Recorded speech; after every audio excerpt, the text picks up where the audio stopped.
Hello, नमस्ते everyone and welcome to my channel Clarity Connection. आज का ये वीडियो एक बहुत ही क्रिटिकल येट एक बहुत ही इंटरेस्टिंग चीज़ पे है। और ये चीज़ को मैं इंटरेस्टिंग इसलिए बोल रहा हूँ क्योंकि ये चीज़ किसी भी लाइफ में आने वाली चीज़ को, सिचुएशन को, चैलेंज को, रिलेशनशिप को, रिलेटिव्स को देखने का नज़रिया पूरा का पूरा बदल देती है। एंड ये एक चीज़ हमें बचपन में ही हमारे पेरेंट्स दे देते हैं और हम ये चीज़ को बचपन में लेने के बाद एडल्ट होने पे, समझदार होने तक, टीनेजर होने तक भी इस चीज़ को as it is copy paste करके चलाते रहते हैं, जो कि एक रॉन्ग अप्रोच है। क्या करेक्ट अप्रोच होना चाहिए उस चीज़ के रिगार्डिंग वो मैं इस वीडियो में बताऊंगा। एंड पेरेंट क्यों हमें वो चीज़ देते हैं, क्या मोटिव है उनका वो चीज़ हमें देने का। एंड मदर या फादर में कौन सा वो पेरेंट है जो ये चीज़ मैक्सिमम क्रिएट करके आगे पास ऑन करता है, वो इस वीडियो में बताऊंगा। तो लास्ट तक ये वीडियो ज़रूर देखना, आराम से देखना, शांति से देखना। चैनल पे नए हो तो सब्सक्राइब कर लो चैनल को एंड वीडियो को अभी से लाइक कर दो। वो एक चीज़ जिसकी मैं बात कर रहा हूँ, जिससे सब कुछ देखने का, समझने का नज़रिया पूरा का पूरा बदल जाता है हमारा, वो है नरेटिव्स, धारणाएं। नरेटिव्स नरेटिव एक प्री सेट ओपिनियन है जो हमारे पेरेंट्स की होती हैं एंड वो एज इट इज़ हमारे को वो पास ऑन कर देते हैं। एंड चाहते वो यही हैं कि हमारी भी वही ओपिनियन रहें जो हमारे पेरेंट्स ने हमें दी थी, मतलब पेरेंट्स और बच्चों की ओपिनियन सेम रहे। अब ये नरेटिव्स ओपिनियन होती हैं, वो मैंने बता दिया, ये डिफरेंट डिफरेंट सोर्सेज से भी आ सकती हैं। पेरेंट्स को ये ओपिनियन मिलती है या तो हो सकता है उनके पेरेंट्स से, जिस टाइप की अपब्रिंगिंग उनकी रही है उससे ये नरेटिव या तो पेरेंट्स ने सोसाइटी को देखकर पीयर प्रेशर में आकर बना लिए हैं एंड एज इट इज़ वो हमें आगे पास ऑन कर देते हैं। एंड वैरायटी ऑफ टॉपिक्स पे ये नरेटिव्स होते हैं जो पेरेंट्स से हमें मिलते हैं। किसी रिलेटिव के लिए कई बार हमने हमारी मिडिल क्लास फैमिलीज़ में मैक्सिमम ये जो चीज़ हमने पाई होगी, अगर आप भी अपने आसपास चेक करना, अपने बचपन से रिलेट करके कोशिश करना रिकॉल करने की कि आपने भी कभी ना कभी अपने पेरेंट्स के द्वारा किसी रिलेटिव के बारे में ये नरेटिव ज़रूर सुना होगा जो कंपैरेटिवली बाकी रिश्तेदारों से काफ़ी अमीर होता है कि यार इसका तो कुछ दो नंबर का काम है, ये तो कुछ गड़बड़ घोटाले वाला काम करता है, या ब्लैक मनी इसके पास बहुत है।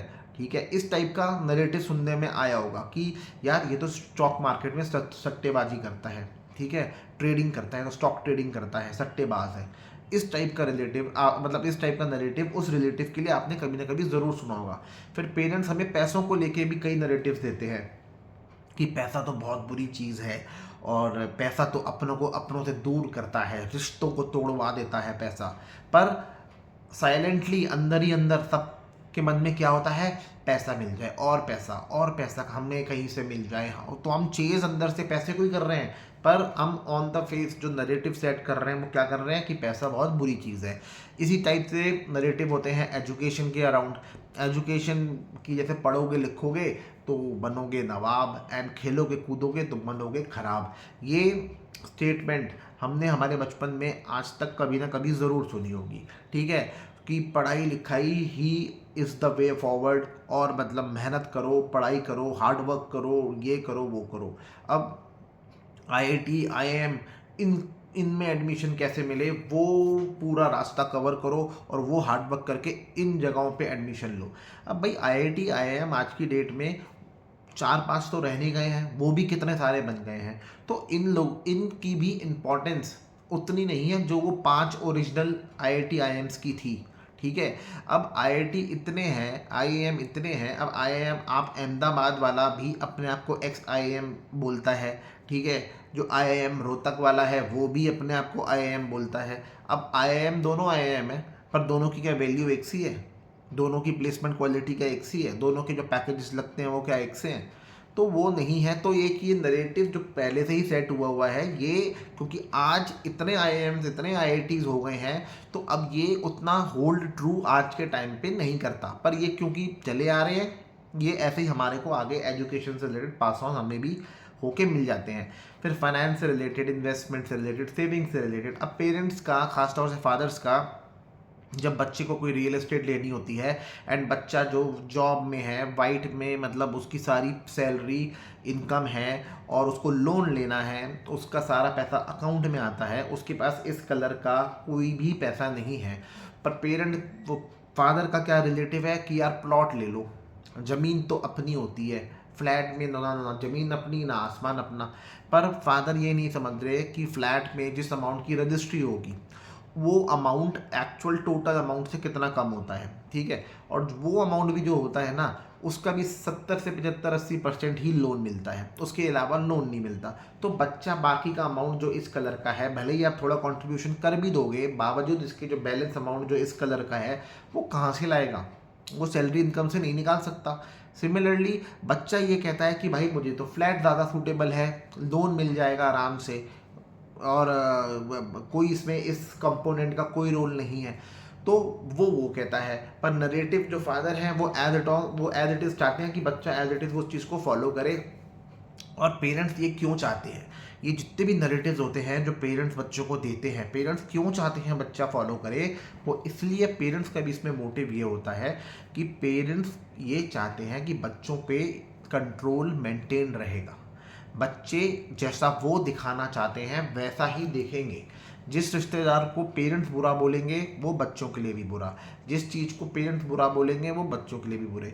तो बच्चों से कॉन्फ्लिक्ट और कलेश इतने होंगे नहीं एंड उनको कंट्रोल करना, कंट्रोल करके रखना आसान होगा।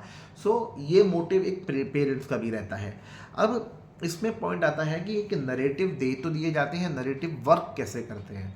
फिर जिसको भी हम नरेटिव देते हैं ना, पहली बात तो वो नरेटिव इन्फ्लुएंस करते हैं उसकी फीलिंग्स को, फीलिंग्स इन्फ्लुएंस करती हैं उसके इमोशंस को, एंड इमोशन से वो उस चीज़ को कैसे परसीव कर रहा है अपने माइंड में, इससे इम्पैक्ट होती है जजमेंट, कि वो उस चीज़ को कैसे जज कर रहा है। और इस वजह से जब नरेटिव्स मैनिपुलेट होके मिलते हैं और वो टाइम टू टाइम उसकी रीवैल्यूएशन नहीं होती, तो होता क्या है, फीलिंग्स एंड इमोशंस उसी हिसाब से इन्फ्लुएंस होते हैं। एंड जो चीज़ मे बी पॉजिटिव है पर आपको नेगेटिव दिखाई देती है, या जो चीज़ नेगेटिव है आपको पॉजिटिव दिखाई देती है, एज अ रिजल्ट आप एक करेक्ट एंड फेयर जजमेंट पे पहुंच ही नहीं पाते एंड आप मिस्टेक करते हो अपनी लाइफ की क्रिटिकल चॉइसेस, क्रिटिकल डिसीजंस को लेने में। अब ये सब नरेटिव की जो पूरी कहानी है ना, ये रचता कौन है, नरेटिव्स क्रिएट कौन करता है? Generally mostly middle class house holds में, ज़्यादातर हाउस होल्ड्स में ये काम होता है उस हाउस की लेडी का, मम्मियों का। अब इसमें प्लीज़ जितनी भी फीमेल्स मेरा ये वीडियो देख रही हैं, एक बार को इस सब को सुन के आप इस चीज़ को अपोज मत करो, या ये मेरा टारगेट आपको एक बैड लाइट में दिखाने का नहीं है, ये रियलिटी है। मैं जो रियलिटी है, जो सोसाइटी में रियल में दिखता है, मैं वो ही आपको बोल रहा हूँ। ऐसा नहीं है कि मेरा कुछ इसमें इंटेंशनल कुछ मेरा फ़ायदा है बोलने में। तो ये सच्चाई है सोसाइटी की। मैक्सिमम हाउस होल्ड में आप भी चेक कर लेना, जहाँ जहाँ आपको किसी के लिए कि वो तो ऐसा है, वो तो अकड़ू है, या वो तो बदतमीज़ है, इस टाइप की बातें, इस टाइप के नैरेटिव जहाँ जहाँ आपको बचपन में कि इससे तुम दूर रहा करो, ठीक है, ये अच्छा इंसान नहीं है, ये जहाँ भी आपको सुनने को मिलते हैं, ये female of the house, lady mummy of the house से ही मिलते हैं, ठीक है। अब इसको क्यों वो देती हैं, क्या रीज़न है इसमें? या तो वो अपना कोई फ़ायदा है इसलिए देती हैं, या उनकी समझ के हिसाब से, उनकी इंटेलिजेंस के हिसाब से घर का कुछ फ़ायदा है इसलिए वो देती हैं, या एक केस और आता है कि उनका फ़ायदा है पर वो इस चीज़ को कवर करके कि घर का फ़ायदा है इसलिए देती है। एक्चुअली में फ़ायदा उन्हीं का है पर कवर वो करके ऊपर क्या दिखाती हैं कि घर का फ़ायदा है। अब वो ये चीज़ से, अब क्योंकि ये चीज़ वो कर पाती हैं और ये एक झटके में नहीं हो जाता, ये धीरे धीरे धीरे चलता रहता है, सालों साल इसी टाइप की बातें, इसी फ्लेवर की बातें, पर्टिकुलरली किसी पर्सन को अच्छा बार बार बताना, फिर या बुरा बार बार बताना। तो धीरे धीरे ये प्रोसेस होता है बच्चों के दिमाग में कोई भी ओपिनियन को फीड करने का, ठीक है। और इसमें जो नरेटिव सेट करती है मम्मी, वो मैक्सिमम यही होता है मोस्टली कि मम्मी साइड के रिलेटिव्स बहुत अच्छे हैं एज कम्पेयर टू पापा साइड के relative. Mama is always better than चाचा और ताऊ, ठीक है। मौसी इज़ ऑलवेज बेटर देन बुआ। और बुआ क्यों ख़राब हैं उसके 50 रीजंस, लॉजिक्स, जस्टिफिकेशंस होती हैं। एंड मामा या जीजा जी या मम्मी साइड के और मौसी ये क्यों अच्छी हैं, इनके रिलेटिव्स मतलब क्यों अच्छे हैं, इसका एक पूरी स्टोरी होती है। पर ये जो नैरेटिव है ना कि मम्मी साइड के रिलेटिव अच्छे हैं, इसमें अपने आप में एक फंडामेंटल डिफेक्ट है जिसकी वजह से सफ़र करता है वो बच्चा, आप ही का बच्चा जिसको आप ये नैरेटिव दे रहे हो। और वो सफ़र कैसे करता है, फ्यूचर में इनहेरिटेंस मिलनी होती है पापा की साइड से। और अगर बच्चे की ट्यूनिंग अपने चाचा से, अपने ताऊ से, फादर की ट्यूनिंग अपने सिबलिंग से, फिर उस बच्चे की ट्यूनिंग ताऊ और चाचा के बच्चों से जो उसके कज़न्स लगे, ठीक है, उन सब से अगर ठीक नहीं होगी, कलेशी वाला होगी, कलेश वाली होगी, डिस्प्यूटेड होगी, कॉन्फ्लिक्ट्स वाली होगी, तो इस सब चीज़ों में मैटर और कॉम्प्लिकेटेड हो जाता है। अब मम्मी साइड के रिलेटिव तो बहुत अच्छे होते हैं, ये सिखाया पढ़ाया जाता है, पर होना क्या है, मम्मी की साइड से तो कुछ नहीं मिलना, 1 रुपया भी नहीं मिलना, या मिलना भी है लीगली मिल तो सकता है पर मम्मी ने लेना नहीं, और मम्मी ने लेना नहीं तो किसी को मिलना नहीं। और इसका लॉजिक क्या है कि माँ बाप के जाने के बाद तो लड़की का मायका भैया भाभी से ही होता है, तो इस चक्कर में भैया के संग कोई भी झगड़ा नहीं करना, भैया के संग रिश्ता एकदम परफेक्टली बना के रखना है, कोई भी उसमें खींचातानी नहीं हो सकती। जो भी खींचातानी हो सकती है वो चाचा, ताऊ, पापा की साइड के और दूसरे रिश्तेदार, बुआ, ठीक है, या इन सब के बच्चों के संग, इनके संग हो सकती है। अब इसमें इनहेरिटेंस वाला एक तो पॉइंट आई गया। साथ ही साथ बच्चा बड़ा होता है पापा के घर में, पापा के रिलेटिव्स के बीच। बड़ा होते होते उसे कोई चीज़ की गाइडेंस चाहिए, कोई चीज़ में समस्या है, कभी कोई इमरजेंसी सिचुएशन में वो फंस जाए, कभी कोई पैनिक की सिचुएशन में फंस जाए, कभी कुछ पैसों की सख्त ज़रूरत पड़ जाए, तो मदद की सख्त ज़रूरत पड़ जाए, तो वो पापा साइड के ही रिलेटिव्स अवेलेबल होते हैं तब उसके पास, जो जल्द से जल्द उस तक पहुंच सकते हैं, जो जल्द से जल्द उस तक हेल्प पहुंचा सकते हैं। मम्मी के रिलेटिव्स नहीं आएंगे कहीं दूर से मदद करने, या मामा नहीं दौड़ते भागते आएंगे तुम्हारी मदद करने। मामा की एक अपनी सेपरेट इंडिपेंडेंट लाइफ अलग चल रही है, वो उसमें अलग कलेश चल रहे हैं, वो नहीं आएंगे। तो यहाँ पे मोटिव ये है कि जिस सराउंडिंग में आपको रहना है, बड़ा होना है, जहाँ आपका मैक्सिमम ऑफ द जीवन कटना है, कम से कम उस सराउंडिंग के बाकी सब लोगों से तो बना के रखो, अच्छी तरह बना के रखो। अब यहाँ पे मैं एक रियल लाइफ केस के बारे में बताऊंगा जो मैंने खुद देखा है, मेरी उसमें बहुत इन डेप्थ ऑब्जर्वेशन है, एंड मैंने उस चीज़ में कंसल्ट भी करा है। अब उसमें मैंने क्या देखा कि एक फैमिली की, मतलब बच्चों की मदर हैं, उस मदर ने बच्चों को अपनी ही बच्चों की ताईजी के अगेंस्ट नेगेटिवली बचपन से थोड़ा करके इन्फ्लुएंस करा। अब इन्फ्लुएंस करते करते जब जैसे जैसे बच्चे बड़े हो गए, बड़े होने तक ताईजी ताऊजी के संग उनके रिलेशनशिप कोई इतने वार्म या कॉर्डियल नहीं थे, ना बातचीत भी इतनी नहीं होती थी। फिर ताऊजी ताईजी के बच्चों से तो बिल्कुल बातचीत नहीं होती थी। अब टाइम निकला, बच्चे बड़े हुए, फिर उस लेडी जो नेगेटिवली इन्फ्लुएंस करती थी अपने बच्चों को, उसी लेडी के बच्चों ने आगे बढ़ के इंडिपेंडेंटली ताऊजी ताईजी के संग इंटरैक्ट करना स्टार्ट करा। उन्होंने अपने एंड पे 1 to 1 चीज़ों को देखना, समझना, चेक करना स्टार्ट करा, एंड ऐसे करके उनकी इंटरैक्शन धीरे धीरे और बढ़ी और डीप भी हुई। फिर उसके संग संग उनको फिर ये समझ में आया कि वो जो बाकी कज़न्स हैं उनके संग भी उनकी बातचीत अच्छी तरह होने लगी, और होते होते चीज़ें इतनी ज़्यादा अच्छी हो गई, इतनी अच्छी ट्यूनिंग हो गई कि ताईजी के बच्चों ने और उस लेडी के बच्चों ने फिर इनके एक एक बच्चों ने मिलकर एक संघ में एक digital marketing and content creation से रिलेटेड काम भी किया, पैसे भी कमाए, और वो चीज़ आगे भी बढ़ाई। तो यहाँ पे मतलब ये है कि पुराने नरेटिव्स भले ही आपको मिले हैं, उनको चेक ज़रूर करो टाइम के संग संग, उनको ब्लाइंडली फॉलो करना बंद करो, and come out of the shadow of those narratives जो आपको मिले, उसको as it is copy paste करते रहना बंद करो। जब आप बच्चे थे आपको वो दे दिए गए, उससे आपने कुछ समय तक उसके हिसाब से अपने जीवन गुजारा। पर अब जब आप बड़े हो गए हो, समझदार हो गए हो, मैच्योर हो गए हो, तो स्टार्ट क्वेश्चनिंग दोज रिलेटिव। और यहीं पे जब आप क्वेश्चन करते हो ना, तब आफत, क्लेश और डिस्प्यूट आते हैं। पर वो क्या आता है वो मैं आपको आगे बताता हूँ। पहले आप ये समझो कि मम्मी नरेटिव क्रिएट करती हैं अपने साइड के रिलेटिव से, और इस टाइप के नरेटिव जब भी क्रिएट होते हैं ना, तो बहुत अच्छा हाई इम्पैक्ट होता है बच्चों पे, और सक्सेस रेट मम्मी के द्वारा क्रिएट हुए हुए इस नरेटिव का बहुत हाई होता है। वो क्यों होता है? क्योंकि मम्मी बचपन से ऐसी दिखती हैं, एकदम बेचारी वाली इमेज होती है, विक्टिम कार्ड प्ले करती हैं टाइम टू टाइम, अपनी परेशानी, अपने तकलीफ़ के बावजूद भी घर का सारा काम, बच्चों का सारा काम, स्कूल का सारा काम, जो पापा हैं उनकी पूरी सेवा, बच्चों की सेवा, कभी बीमार हो गए तो बीमारी में पूरा ध्यान, फिर बच्चों की बर्थडे पार्टीज़ की ग्रैंड सेलिब्रेशन। और पहले जब बर्थडे पार्टीज़ घर में ही हुआ करती थी, तो इतना अच्छा अच्छा बच्चों के मन का खाना, उनके मन के रिटर्न गिफ्ट, उनके मन के हिसाब से डेकोरेशन। तो ये सब कर करके बचपन से मम्मी ने अपना जो भी टाइम टाइम पे विक्टिम कार्ड खेलना, पापा से झगड़े, फिर बच्चों की जो ग्रैंड मदर हैं, मतलब सास बहू जो ये हैं, इनके संग तू तू मैं, तो ये सब बचपन से देखते देखते और दिखाते दिखाते जो मदर होती है ना, उसको बच्चों की सिंपैथी पूरी मिलती है। बच्चों के प्रति, बच्चों के मन में उनके प्रति ज़्यादा सॉफ्ट कॉर्नर क्रिएट हो जाता है, एंड बच्चे उनके द्वारा बोली हुई बातों में इन्फ्लुएंस आराम से हो जाते हैं। तो just like a social influencer, वो एक फैमिली में इन्फ्लुएंसर होती हैं जो अपने बच्चों को इन्फ्लुएंस करती हैं। ठीक है। सो इस ढंग से उनका सक्सेस रेट हाई होता है इस सब में करते में। अब क्या है, घर की जो मम्मी है, लेडी हैं, वो ये काम कैसे कर पाती हैं?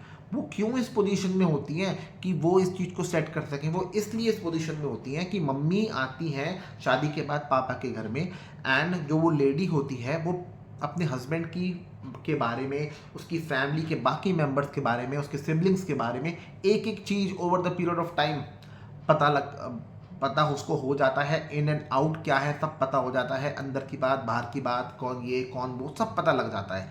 एंड सब पता लग जाता है। And on the other hand जो मम्मी की साइड के लोग हैं, मामा, मौसी, नाना, नानी, इन सब के बारे में बच्चा एंड पति कभी भी उतने डीपली पता नहीं लगा पाते, क्योंकि वो लोग उनके संग तो जाके रहते नहीं है।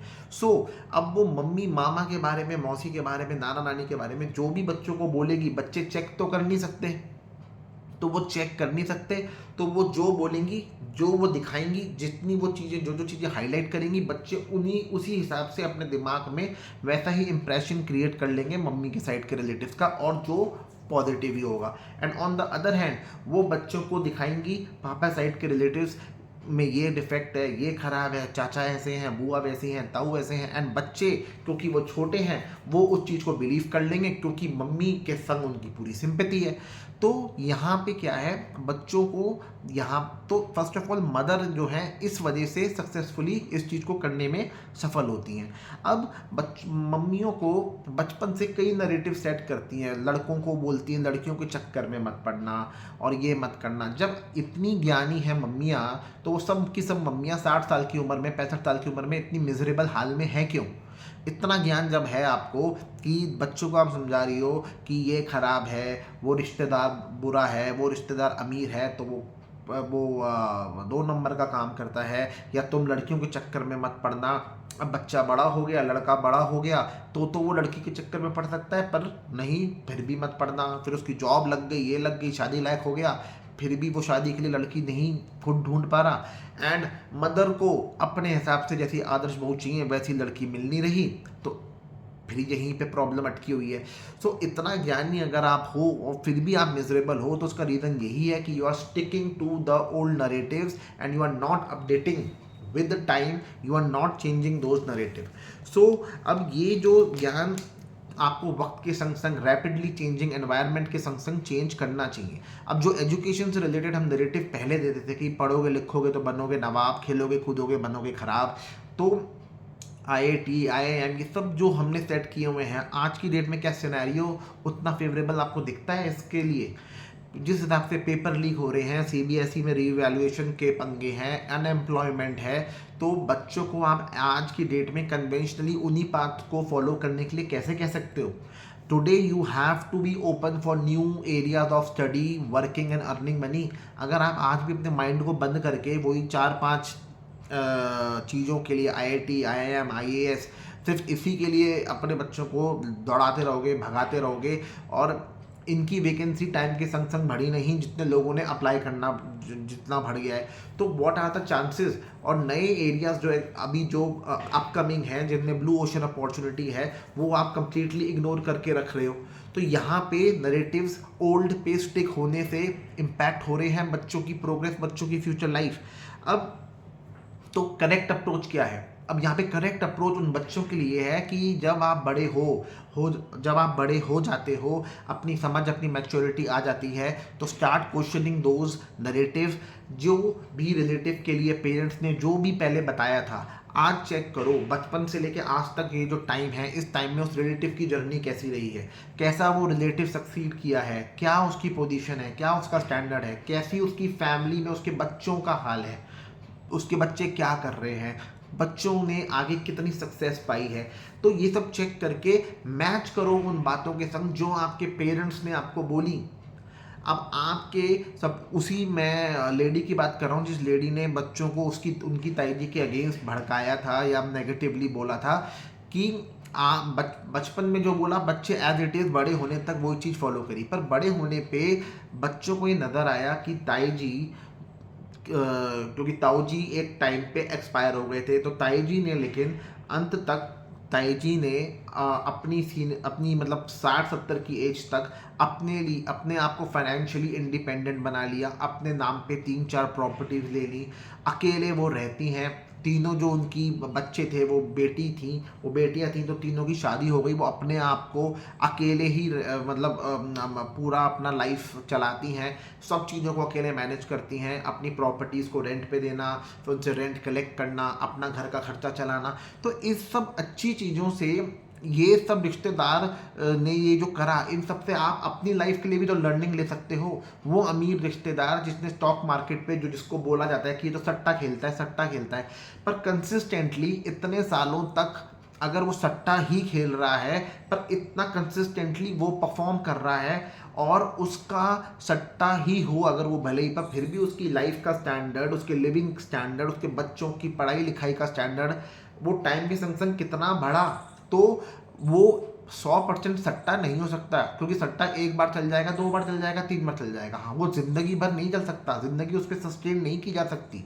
सो कुछ ना कुछ थिंकिंग, कुछ ना कुछ लर्निंग, कुछ ना कुछ लॉजिक जरूर है जो वो लेता है, एंड उसके संग रहकर आप उसके एक्सपीरियंस से, उसकी जर्नी को देखकर काफ़ी कुछ अपने लिए सीख सकते हो, अपने भले के लिए सीख सकते हो। सो हमेशा आस्क योर सेल्फ कि जो आपको बताया गया था आज की डेट में वो कितना रेलिवेंट है, एंड अगर वो रेलिवेंट नहीं है तो change that and create your own narrative, जिसमें आपकी ज़िंदगी अच्छी चले, आपकी ज़िंदगी मज़े में चले। दस ये सोसाइटी, ये समाज, ये रिलेटिव ये जितना भी सोसाइटी है, ये हमेशा यही आपको दिखाएगा कि आपके पास क्या नहीं है, और इसको ही कहते हैं बहलाना। और बहलाना होता है बहुत आसान, इसीलिए हर कोई आपको बहलाएगा एंड आपको in the state of dissatisfaction रखेगा और हमेशा परेशान रखेगा। कि जिसकी 2 बेटियां हैं वो यही बताता रहेगा कि बेटियां अच्छी क्यों हैं, जिसके 2 बेटे हैं वो यही बताता रहेगा कि 2 बेटे अच्छे क्यों हैं। देश के पॉलिटिशियंस, शीर्ष नेता, घर में हमारे पेरेंट्स, रिलेटिव्स, हर कोई नरेटिव सेट करता है। जो भी पर्सन स्मार्ट होता है वो नरेटिव सेट करता है, एंड जो पर्सन स्मार्ट नहीं होता वो उस नरेटिव से इन्फ्लुएंस होकर अपनी लाइफ चलाता है। तो ये बॉटम लाइन है इस चीज़ को लेकर। सो करेक्ट अप्रोच यही है, लाइफ में अपने एग्जिस्टिंग नैरेटिव्स को चेक कर लो, उनको रीइवैल्यूएट कर लो, रीविजिट कर लो, उन्हीं के हिसाब से उनको ही कॉपी पेस्ट करते करते आगे तक मत चलो, एंड क्वेश्चन करो उन नैरेटिव्स की रेलेवेंस आज की डेट में क्या है। तो कैसा लगा आपको ये वीडियो? शेयर करना कमेंट बॉक्स में अपना फीडबैक इस चीज़ के ऊपर, कैसे आपको आपकी लाइफ में ये चीज़ प्ले आउट होती दिखती है। लाइक एंड शेयर करना, मैक्सिमम फैलाना इस वीडियो को, एंड चैनल को सब्सक्राइब करना। Thank you very much. जो मेरे एग्जिस्टिंग सब्सक्राइबर्स हैं, प्लीज़ चैनल के सब्सक्राइबर्स बढ़वाइए, अपने फ्रेंड सर्कल, फैमिली, रिलेटिव्स में चैनल को सब्सक्राइब कराइए और लोगों से, एंड सब्सक्राइबर्स को बढ़वाइए। Thank you so much.